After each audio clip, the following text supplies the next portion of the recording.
আজকে আমি রান্নাঘরে না যেয়ে মিনি রাইস কুকারে মোমো করে ফেলবো। আসসালামু আলাইকুম, কেমন আছেন সবাই? এখানে আপু মোমো ডোটা তেল আর লবণ দিয়ে করে রেখেছিল।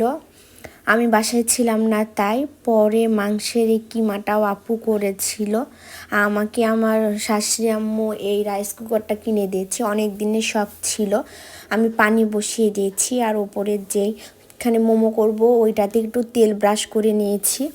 তারপর আপু মোমো করছিল আর আমি ভিডিও করছিলাম যে তুমি করো, আমি ভিডিও করি। মোমো খেতে তো সবারই ভালো লাগে, আর দোকানের মোমো 150 টাকা প্লেট, ও তো ভিতরে পুর থাকে না, কিন্তু বাসার মোমোটা একদম মন মতো হয়। আর আমাদের বাসায় মোমো খেতে সবাই পছন্দ করে।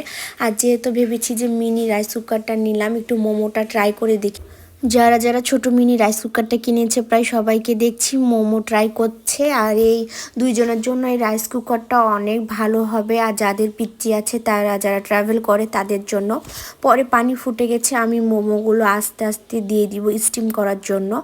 একটু বেশি সময় লেগেছিল যেহেতু রাইস কুকারটা একটু ছোট, অল্প অল্প করে দিতে হয়েছিল। আর আমি অনেকগুলো মোমো করে রেখেছিলাম ফ্রোজেন, যে পরে খাবো, কারণ আমার বেশি পছন্দ মোমোটা। আর যেহেতু আপু এসেছিলো আমার বোন, সেও চলে যাবে, এজন্য ভাবলাম যে আমাকে বেশি করে মোমো করে দাও, আমি ইচ্ছা মতো স্টিম করবো আর খাবো।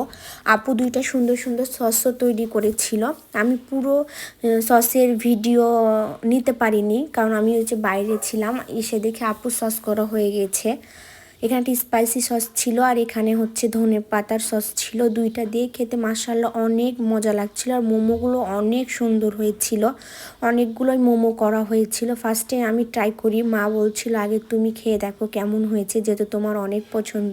আর থ্যাংক ইউ মা, আমাকে এত সুন্দর একটা মিনি রাইস কুকার গিফট করার জন্য। আজ এই পর্যন্তই, সবাই ভালো থাকবেন, সুস্থ থাকবেন, আল্লাহ হাফিজ। আর কেউ যদি মোমো অর্ডার করতে চান, আমি ডিসক্রিপশনে আমার বোনের পেজটা দিয়ে দিব।